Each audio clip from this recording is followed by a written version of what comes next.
How to use a compass. I'm going to show you how I use my compass to set up my satellite dish. Okay, it's a typical military compass.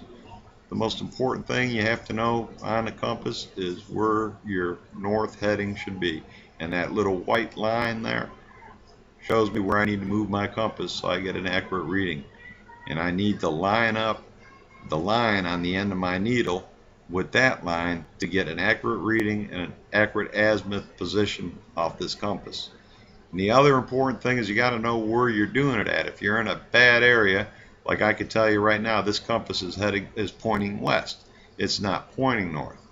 That's because this big chunk of metal is right next to me, and the magnet on that compass needle is attracted to that motorcycle more than it's attracted to the magnetic Earth's lines of flux.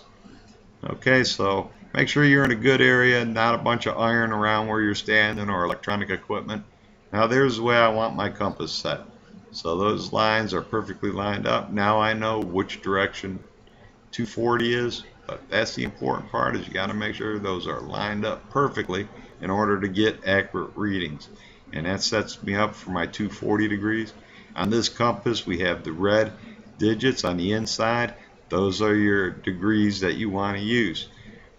The outer black letters are mils or seconds. You don't need to worry about that. That's mostly for military use. Okay, now that I know I have a good true north and I know where it's at, now on my board I've labeled where I want 240 to be, so my antenna is pointing at the satellite. And once I get the board lined up with 240, I know my antenna is going to be lined up with 240. You are going to have to put the compass on top of the arm coming out your satellite, so you'll be able to point it at your correct direction. Well, that's it. Hope this video was helpful.